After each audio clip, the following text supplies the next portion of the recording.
আসসালামু আলাইকুম। কী অবস্থা সবার? সবাই কেমন আছেন? আমি নুসরাত চলে আসলাম অনেক দিন পর একটা রান্নার ব্লগ নিয়ে। সেটা হচ্ছে আমি প্রথমবারের মতো আ এটাকে কি বলেন আপনারা? লাল সেমাই বলেন? আমি এটাকে লম্বা সেমাই বলি আমাদের বাসায়। একটা হচ্ছে লাচ্ছা সেমাই আর এটা হচ্ছে লম্বা সেমাই। আর আমি এখন যেখানে ভয়েস দিচ্ছি পাশ থেকে এক পাশে হচ্ছে বাড়ির কাজ চলতেছে, অন্য পাশে হচ্ছে পাখি ডাকতেছে। খুব সুন্দর করে এবং পাখিটাকে আমি দেখতেছি। ভালো লাগতেছে। তো যাই হোক, এখন হচ্ছে আমি প্রথমবারের মতো লম্বা সেমাই রান্না করতে আসছি। আমি প্রথমে একটু অন্যভাবে রান্না করব। এই সেমাইটা ভেজে নরমালি সবাই দুধের মধ্যে দিয়ে দেয়। কিন্তু এটাকে আমি খুব ভালো করে আগে ভেজে নিছি। ভাজার পরে হচ্ছে এটাকে আমি ভাজার ভিডিওটা নিয়ে নিই। তারপর এটা আমি নরমাল পানিতে হচ্ছে সিদ্ধ করে নিই। একদম ভালোভাবে কুক করে নিব। ভালোভাবে সিদ্ধ হয়ে গেলে হচ্ছে এটাকে আমি ঠান্ডা পানি দিয়ে সুন্দর করে ধুয়ে নেব। একটু ভিন্ন প্রসেসে আমি করতেছি। অনেক ছোটোবেলায় বরিশালের একজন নানি ছিল, একসাথে আমরা থাকতাম। তো উনি হচ্ছে খাওয়াইছিল, অনেক বেশি মজা লাগছিল। তো আম্মুই সবসময় রান্না করে আম্মুর মতো করে, খুবই মজা হয় ওইটাও।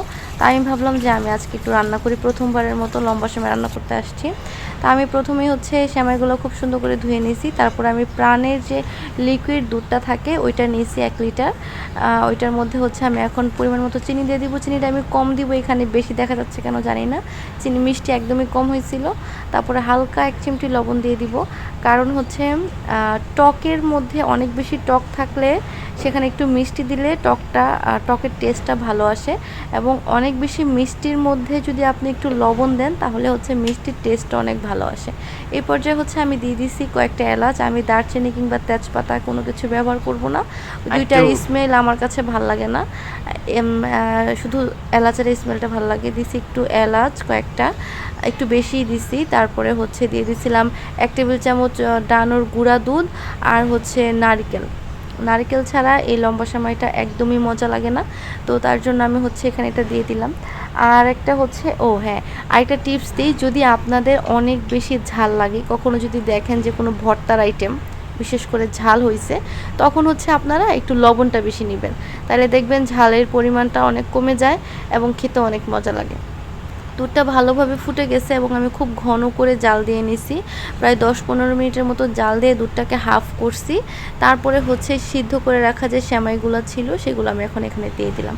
সেমাইটা দেওয়ার পর পাতিলটা ভরে গেছে, কারণ হচ্ছে সেমাইয়ের একটা ওয়েট আছে তার জন্য। এবং দুধটা অবশ্যই ঘন করে মানে জাল দিয়ে নেবেন।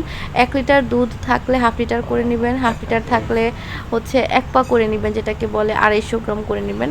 তো এটা খুব সুন্দর করে আমি এখন 10 থেকে 15 মিনিট রান্না করব। আর এই সেমাইটা হচ্ছে গলে যাবে না। এটা যেহেতু খুব ভালো করে আমি লাল লাল করে ভেজে নিছি, তার জন্য হচ্ছে এই সেমাইটা কিন্তু গলে যাবে না। আমার রান্না প্রায় ডান, একদম ঘন ঘন হয়ে আসতেছে। তো প্রথমবারের মতো রান্না করছি, আলহামদুলিল্লাহ অনেক মজা হয়েছে। দেখেই বোঝা যাচ্ছে কতটা লোভনীয় হয়েছে।